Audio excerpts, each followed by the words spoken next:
Hello, and welcome to our channel. Today, we're bringing you a powerful, emotional story that will touch your heart. If you love true-to-life tales filled with drama, love, and hope, you're in the right place. Before we begin, don't forget to subscribe to our channel and hit the notification bell so you won't miss any of our future stories. If this story moves you, feel free to like the video and leave a comment. We love hearing your thoughts. Now sit back, relax, and enjoy the story. At night, Austin turned into a different world. Vibrant, bustling, filled with the sounds of acoustic music from the cafes along the sidewalks and neon lights shimmering on the streets, still damp from the afternoon rain. Inside Clover and Stone, a cozy little coffee shop that doubled as an art gallery downtown, the aroma of roasted coffee beans and fresh oil paints blended seamlessly in the air. In a corner, Sophie Miller, her brown hair tied high, her apron stained with traces of color, was wiping down the tables. Tonight was the opening of a small student art exhibition. Some of Sophie's own paintings were on display, though she wasn't dreaming of fame.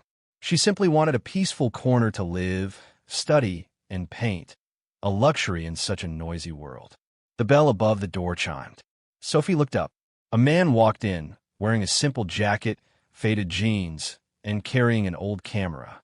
His chestnut hair was slightly tousled, his sharp features etched with a strange weariness, like someone who had endured too many red-eye flights and difficult decisions. Their eyes met for a fleeting moment. He smiled, just enough to make Sophie's heart skip a beat. "Hi," he said, his voice deep and slightly hoarse. "Any chance you have decent coffee here?" Sophie chuckled honestly. "We have decent coffee. If you're not too picky, I'll risk it. One Americano, please," he said, winking playfully. She nodded, turning away quickly, hiding the small smile blooming on her lips. When Sophie placed the steaming Americano on the table he had chosen, by the window looking out onto the street, she noticed he was gazing thoughtfully at the paintings lining the walls. "You like art?" she asked without thinking. "I like things that make me stop and stare," he replied, narrowing his gray eyes slightly. "And there's a lot of that here." Sophie blushed. She hadn't expected someone to pay genuine attention to the little gallery. "Are you a tourist?" she ventured, catching a hint of an East Coast accent. He nodded, sipping his coffee. "Yeah, business trip that turned into a wandering trip." "Wandering through Austin?" she laughed. "Not bad, as long as you don't hate street music." "Not yet," he smiled, "but I'm open to being convinced." She paused. "You call me you so casually," she teased. He pointed at the small name tag pinned to her apron, Sophie. She laughed, for the first time in months, a laugh that was light and real, vibrating through her chest. Later that evening, as the cafe emptied out, Sophie invited him to stay for the small backyard concert. They sat together on the stone steps, listening to a couple play guitar and violin under the soft yellow lights. The music was warm and intimate, weaving into the night air. "What's your name?" Sophie asked, tilting her head toward him. He hesitated for a brief moment. "Evan," he said, a short, simple name. Perfect for someone like him. Straightforward, unpretentious, but somehow carrying a story behind it. Ethan Blake wasn't a liar. But at that moment, he needed a small corner of life where he wasn't the Blake heir, where he could just be a man sipping coffee under the stars. "What do you do?" she asked. He lifted his camera. "Captura moments." Sophie didn't doubt him. He looked exactly like the kind of free-spirited artist she often saw, wandering, observing, carrying unsaid stories. "You study art?" Evan asked. She nodded. "Final year, but mostly survive by making lattes. And painting these." He gestured at one of her works, a sun-drenched path leading into a distant forest. "I paint the places I wish I could go," she whispered. "So," he paused, his gaze deepening, "if you could paint a place you didn't need to run away from, what would it be?" Sophie was caught off guard.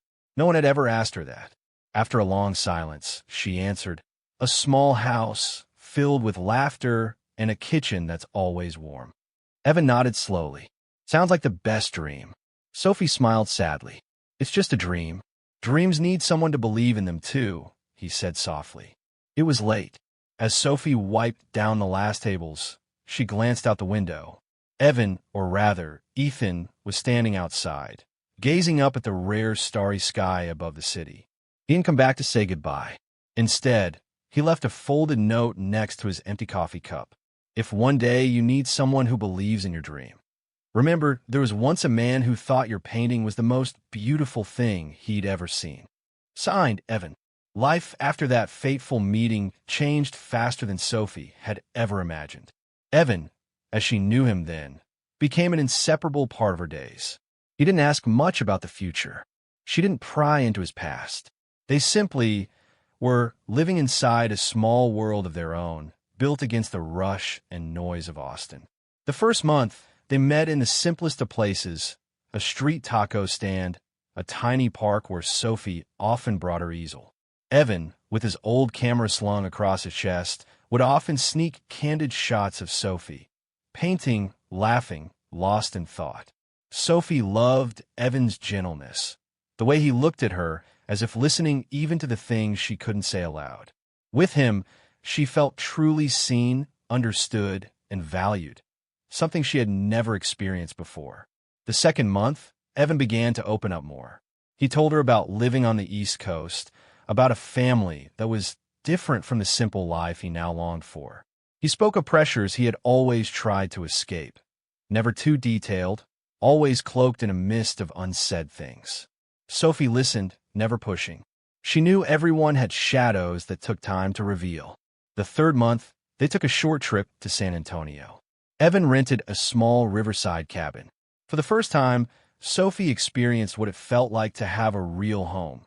Cooking a simple dinner together, falling asleep under the sound of rain tapping on the tin roof, holding each other without needing to say a word. That night, she whispered, "If I could, I'd want every day to feel like today." Evan just pulled her closer, silent. But Sophie could feel his heartbeat answering hers. The fourth month, something began to shift. Evan started taking more phone calls, stepping outside to answer them, returning with a shadow clouding his face. Sophie didn't ask. She trusted him. But unease, small and persistent, began creeping into her chest. One evening, while getting into his car, she glimpsed a letter left on the passenger seat. She barely caught the heading. Blake Realty Group, urgent legal notice. Her heart stumbled. Evan quickly tucked it into his jacket, flashing a casual smile. "Just old business," he said lightly. Sophie smiled back. But that night, she lay awake until dawn. The fifth month, Evan disappeared for several days. When he returned, there was a fresh scratch down his right hand and a heavy fatigue in his eyes. He didn't explain, just held her for a long time, as if afraid she might vanish. Sophie didn't demand answers. Loving someone also meant accepting the parts you didn't yet understand. She only whispered, "I'm here, whenever you need me." And for Evan, that was enough, even if only for fleeting moments. The sixth month, they fell into a tender routine. Friday nights were theirs. Sophie brewing coffee, Evan sketching small drawings, a coffee cup, messy hair, a sleepy smile. They spoke of the future. Sophie dreamed of opening a small art gallery for young artists. Evan said he wanted a little house on the edge of town, a dog, a garden full of wildflowers. No one mentioned real names. No one thought about how fragile those dreams were. On a soft April evening, under a thin crescent moon, Sophie sat on her porch steps, hands resting on her abdomen, feeling something miraculous stir inside. The signs had been there: morning nausea, restless nights, a strange, delicate fullness in her heart. She placed her palm over her stomach, where new life was quietly knocking. Her heartbeat raced. A cocktail of joy and fear surged through her veins. Evan had to know. He needed to know. Tomorrow, she would tell him. Tomorrow, everything would change. Part of her believed Evan would be overjoyed, that he would hug her, kiss her forehead, and whisper words of love the way he always did in the dark. But another part, deeper, smaller, more frightened, whispered, "He may not be the man you think he is." That morning, Sophie woke up earlier than usual. She picked out a pale blue floral dress, simple but quietly beautiful. She even crafted a small handmade card, inside of which she wrote 2 words by hand. "Our little dream." Tucked into the card was the first ultrasound image, blurry, almost unrecognizable, yet the most beautiful thing she had ever seen. Today, she would tell Evan. Today, everything would begin anew.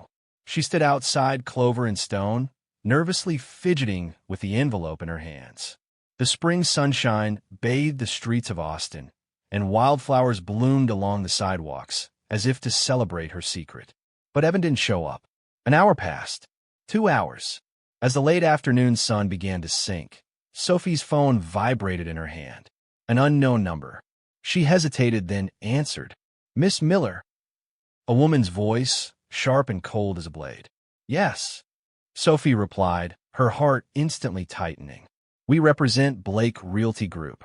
We request your presence for a discussion regarding your relationship with Mr. Ethan Blake." Sophie froze. Evan. Ethan Blake. All the scattered pieces of the past 6 months clicked into place, swift and merciless. A black SUV pulled up at the curb. A woman in a sharp black suit stepped out, offering Sophie a business card. "Claire Adams, legal counsel." "Please come with me," she said. No smile, no warmth. Sophie hesitated. Her instincts screamed at her to run. But something else, something desperate to know the truth, made her step into the car. The drive was silent and suffocating. Sophie clutched the envelope against her chest, her fingers trembling. The SUV pulled up in front of a sleek glass building overlooking the Colorado River. She was ushered into a small conference room where 3 women in tailored suits were already waiting. One of them, blonde, with sharp hawk-like eyes, rose to her feet and introduced herself. Victoria Blake. Ethan's mother. Victoria wasted no time. "You're a smart girl. I trust you understand why you're here." Sophie gripped the arms of the chair, struggling to steady her breath. "I'm not sure I do." Victoria nodded toward her assistant, who promptly placed a thick envelope on the table. Inside is a check. $100,000. In exchange, you will sign a non-disclosure agreement, leave Texas immediately, and sever all contact with Ethan permanently. You will never speak a word about the child you're carrying. The air in the room turned to ice. Sophie stared at her, aghast. You know, Victoria smiled thinly. "We knew before you even knew you were pregnant." "You have a choice," Victoria continued. "Take the money and disappear, or—" She let the threat hang in the air, heavy and deliberate. Sophie found her voice. "Or what?" "We will destroy your reputation," Victoria said smoothly. "Dig up your past. Magnify every mistake you've ever made. If necessary, we will portray you as a gold digger in the eyes of the public." Victoria leaned back in her chair, confident, as if she had already won. "You won't stand a chance." Sophie felt the chill seep deep into her bones. $100,000. A price for silence. A threat against her dream. She looked down at her stomach, at the tiny life growing inside her, and realized, perhaps for the first time in her life, what true fear was. Not fear for herself, but fear for something far more precious. "I need time to think," Sophie whispered, her voice barely steady. Victoria nodded, almost indulgently. "You have 24 hours. After that, the offer expires." Sophie stumbled out of the building, the spring sunshine now seeming pale and cruel. In her jacket pocket, the handmade card still waited. Our little dream. It had been meant for Evan. Now, it felt like a cruel joke. Her little dream had been shattered before she even had the chance to share it. Night fell over Austin, wrapping the city in a thin mist and shimmering streetlights. But inside the small motel room where Sophie sat, there was only heavy darkness and crushing silence.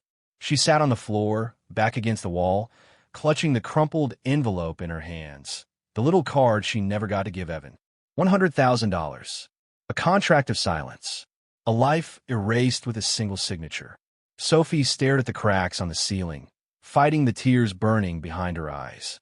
When had her simple dream, a small house, a child growing up in love, become a commodity to be bought and sold? Her phone lay silent beside her, lighting up once, then again. Text from Evan. "Sophie, I'm sorry. My mother pulled me into an emergency meeting.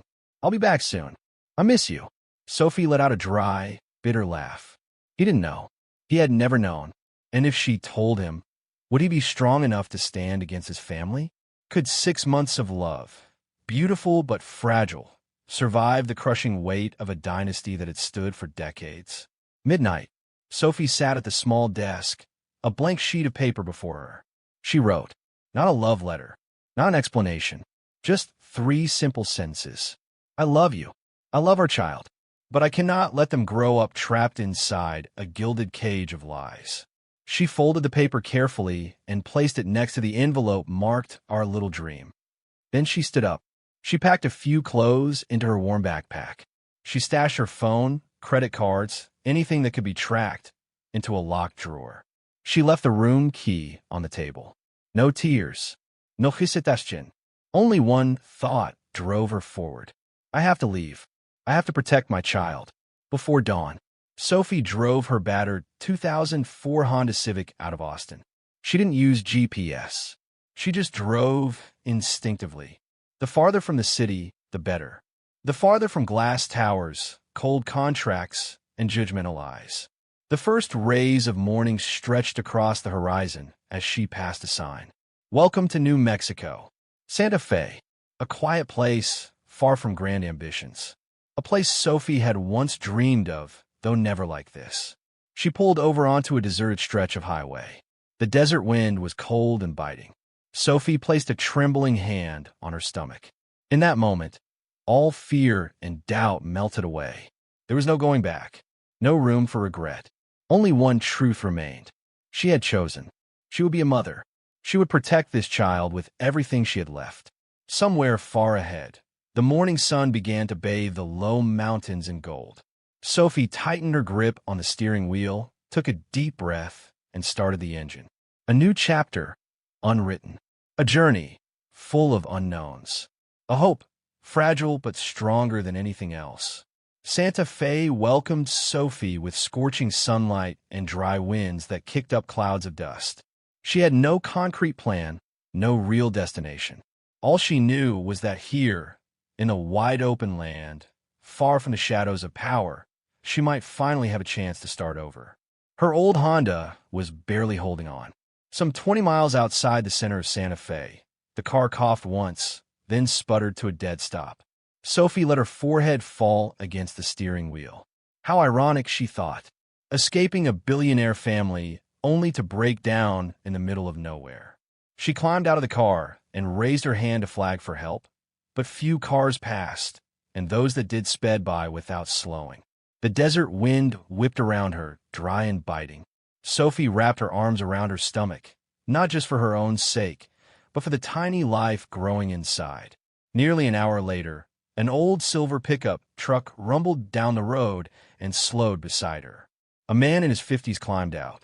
He wore a battered denim jacket and a cowboy hat pulled low over a weathered face marked by years of sun and wind, but his eyes were bright, quiet, and kind. "Car trouble, miss?" he asked, voice low and rough. Sophie nodded. "Yeah, it just died." He crouched down, popped the hood, and took a quick look. After a moment, he stood up, brushing dust off his hands. "Engine's overheated. Probably lost all your coolant," he said. "Hop in. I'll give you a ride into town. Nobody's going to stop for you out here." Sophie hesitated. First rule of survival: don't trust strangers easily. But the look in his eyes and the unforgiving desert wind told her she didn't have many choices left. "Okay, thank you," she said quietly. The man nodded and held the truck door open for her. As they drove down the empty highway, he started making small talk. "Where you headed?" "Nowhere in particular," Sophie admitted. "Just somewhere peaceful." He chuckled softly. "Then you picked the right place. Here, people fight over who gets to hear the wind whistle through the pines." Sophie managed a small, tired smile. The wind blew her hair across her face, carrying with it the sharp, dusty scent of freedom. They pulled up to a sprawling ranch, the old wooden gate marked by a simple sign. "Whispering Pines Ranch. You can rest here if you want. Got an empty room. It ain't fancy, but it's safe," the man said, voice warm and unassuming. Sophie hesitated again. She could sleep in her broken car under the brutal sun, or trust this man, just for tonight. She nodded. The man led her into a modest wooden house, clean and worn with years of quiet living. "This room's been empty a long time," he said, pushing open the door to a small guest room. "Stay as long as you need." Sophie turned to him, awkwardly fumbling with her words. I didn't even ask your name." He took off his hat, extending a hand. "Andrew. Andrew Blake." Sophie froze. Blake, the name she had fled from, the name that had uprooted her entire life. But Andrew Blake, the man standing before her, was nothing like the family she knew. No power, no goodness, only earth, sun, and quiet strength. That night, Sophie sat on the porch under a sky scattered with stars. Andrew brought out 2 mugs of hot cocoa and sat beside her, saying nothing. They sat in silence.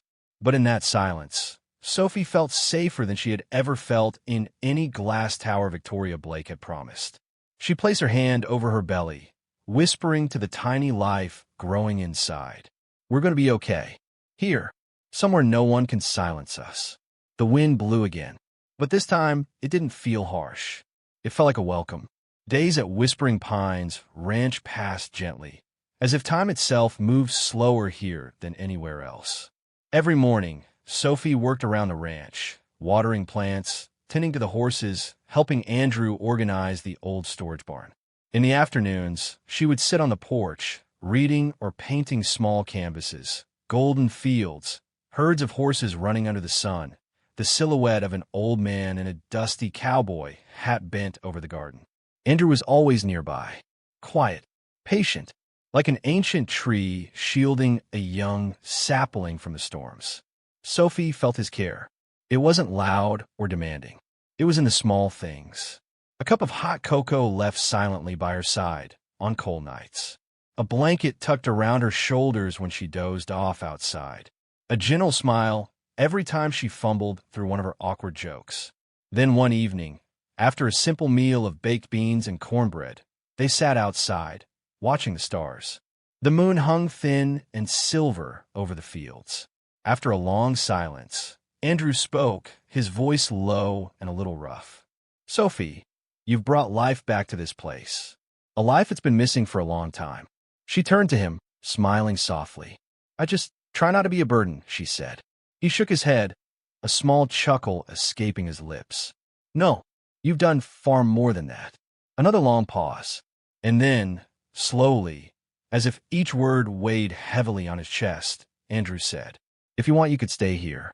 Not just as a guest, not just as someone passing through." Sophie felt her heart hammering in her chest. Andrew looked up at the vast night sky. "I could offer you a home, a family, a life you deserve." Sophie couldn't find her voice, not because the offer was unwelcome, but because in Andrew's eyes she saw a sincerity so raw, so pure, it left her breathless. Here was a man who had known loss, loneliness, and still had the strength to offer her a place in his world. She didn't answer right away.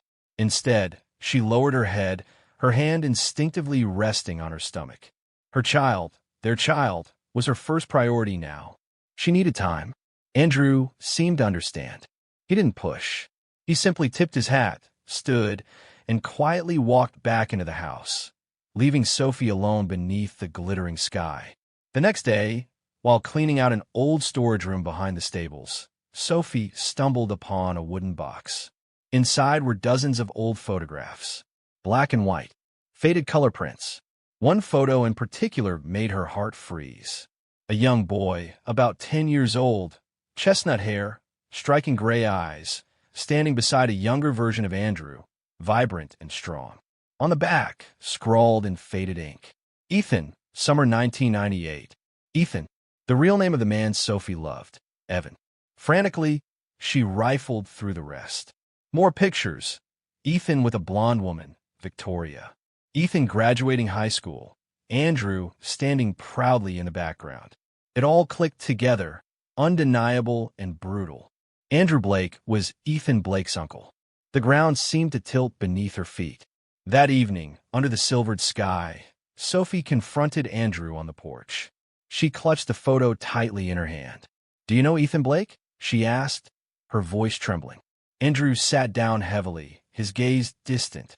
"Yeah, he's my nephew," he said. And Sophie swallowed hard, her heart breaking into pieces. Did you know the baby I'm carrying is his child? Andrew slowly shook his head. No, he said, voice hoarse. I only knew you were carrying a life, and I only wanted you to be safe, to be happy. Silence stretched between them. Only the soft chirp of crickets filled the night air. Sophie didn't know what she felt anymore. Shock, sadness, confusion, or just an endless ache. The man who had opened his home, his heart, had unknowingly been tied to the very past she had fled. And yet, unlike the others, Andrew had loved her without needing to know her name, her history, or her burdens. He had simply loved her. Sophie placed her hand over her stomach. The baby stirred, a small flutter, as if reminding her. True love asked for no titles. It only asked for choices. She looked at Andrew, the man sitting quietly beside her, asking for nothing, offering everything, and understood. Whatever came next, she would never be truly alone again. The days at Whispering Pines Ranch passed differently now. Sophie still worked, still painted, still offered Andrew small smiles. But inside, she felt like a tightrope walker balancing over a vast emptiness. Every glance from Andrew, every silent kindness he offered, weighed heavier on her chest. She knew Andrew wasn't to blame, yet she couldn't erase the truth that the child growing inside her and her shattered world were tied to a name he had never suspected. Ethan Blake, the man she had once loved, the father of her unborn child. One afternoon, while sweeping the front yard, Andrew approached, holding something in his hand, a simple hand-stitched cloth. He offered it to her, shyly, almost like a boy. I made this for the little one, so when they arrive, they'll have something from this place. Sophie took it, her hands trembling slightly. The cloth was soft cream, embroidered with a tiny house and a field of wildflowers. Beneath it, in awkward, crooked stitching, were the words, "Home is where the heart grows." Tears prickled at Sophie's eyes. She smiled, blinking quickly to hide them behind her hair. "Thank you," she whispered. Andrew just nodded, smiling gently before retreating, leaving her alone with the storm swirling inside her. That night, Sophie sat before her easel, unable to hold the brush steady. Memories crashed over her like dark waves. Nights in Austin lit by city lights, Evan holding her in the crowded streets, his fingers tracing her face, whispering promises that drifted away like smoke. Victoria's icy threats, the $100,000 check, the silent, desperate escape. Sophie pressed her hands against her belly, feeling the flutter of the child inside, fragile, defiant. No, she couldn't break now. She had chosen this life. She had chosen freedom, for herself and for her child. The next morning, Sophie was feeding the horses when Andrew came out, holding an envelope. "Letter for you," he said. She wiped her hands on her apron and took it. No return address. Only her name, Sophie Miller, scrawled in a shaky hand. She opened it. Inside was a single sheet of paper, folded twice. "Sophie, I haven't stopped looking for you. I know everything now. Please give me a chance to make things right. Ethan." Sophie's hands went cold. He knew. He had found her. And now he was coming. That afternoon, a dusty black SUV rolled up to the gates of Whispering Pines Ranch. Sophie stood frozen on the porch. Andrew stepped out beside her, squinting against the sun, watching the vehicle inch closer. The door opened, and out stepped a man Sophie knew too well. Same silver-gray eyes, same tousled chestnut hair, but his face, lean, tired, shadowed by regrets. There was no arrogance left in him, only a raw, aching remorse. Ethan stood before Sophie, mere steps away. The world seemed to stop spinning. No one spoke. No one dared break the fragile silence. Only the wind swept through the grass, carrying with it words unsaid, apologies too late, wounds not yet healed. The wind picked up across the fields. Dust curled in the air, blurring Sophie's vision, but she could feel nothing except the deafening thud of her own heartbeat. Ethan stood there, no longer the gentle Evan of those Austin nights, but Ethan Blake in flesh and blood, carrying all the wounds and mistakes that had yet to heal. "Sophie," He breathed, his voice raw from months of searching. She clenched her fists so tightly her nails bit into her palms. From the porch, Andrew silently stepped back, giving them space, but his eyes never left Sophie, a silent anchor against the gathering storm. "I found you," Ethan said, stepping closer. Sophie instinctively stepped back. "I try to make sure you couldn't," she said, her voice colder than she had imagined it could be. Ethan faltered, as if each word she spoke struck him in the chest. "I know about what my mother did," he said, voice thick with regret. "I didn't know when you left. I swear." Sophie let out a bitter laugh. "You didn't know?" she echoed. "But you also weren't enough reason for me to stay." Ethan's hands curled into fists. "I'll give up everything, Sophie. I already have. I'm not Blake Realty anymore. I'm just Ethan, the man who loved you, who still loves you."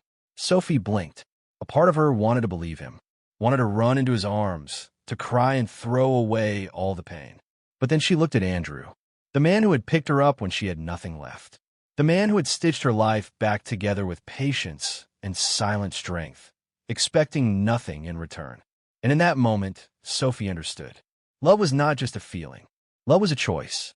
It was what you did for someone when no one else was watching. Her voice trembled. "I'm not the same person anymore, Ethan." Ethan took another step closer, desperation burning in his silver-gray eyes. "You can forgive me. You don't have to forgive my mother.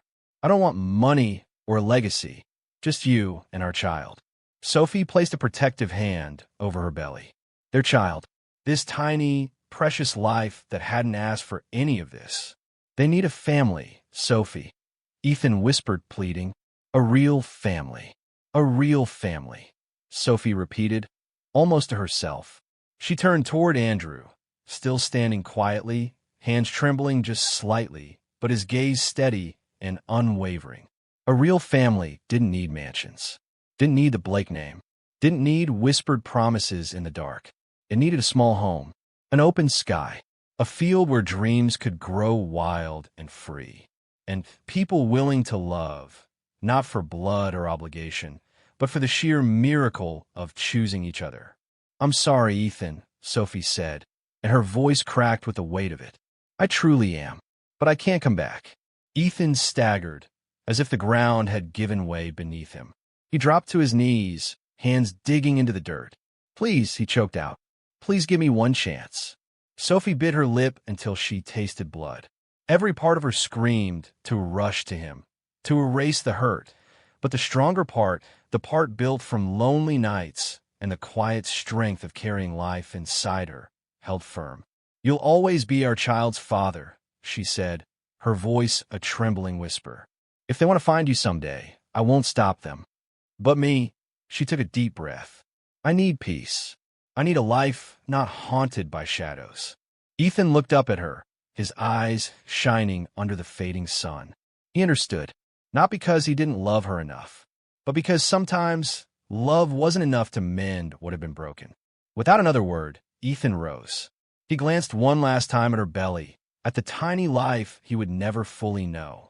Then he turned and walked away, silently, without begging, without anger, leaving behind only a heavy, aching emptiness where dreams had once been. Sophie stood there for a long time, until the hum of his car faded into the horizon. Then she turned and walked back toward Andrew. He hadn't moved. He simply stood there, silent and steadfast, as if weathering another storm life had thrown at him. Andrew didn't ask any questions. He simply extended his arms. Sophie stepped into them, pressing her forehead against his chest. For the first time in months, she allowed herself to cry. Not from sorrow, not from regret, but from the sheer relief of choosing the right path. "You did the right thing," Andrew whispered, his voice thick with emotion. "I'm proud of you." Sophie clutched his jacket. Under the wide, open sky where the first stars had begun to prick through the twilight, she knew the road ahead would still be long, still filled with uncertainties. The old wounds would not vanish overnight, but she, and the child she carried, would be okay, because now they had found home, not a home built of bricks and marble, but a home built from patience, kindness, and unconditional love. A soft breeze stirred the fields, cool and clean. Sophie closed her eyes, breathing in the scent of wild grass and freedom. And for the first time in a very, very long time, fear slipped away, and hope took its place. Do you know how this story will end? It's a very surprising secret. If you can, share your idea in the comments below. I'll reveal where the story is headed soon.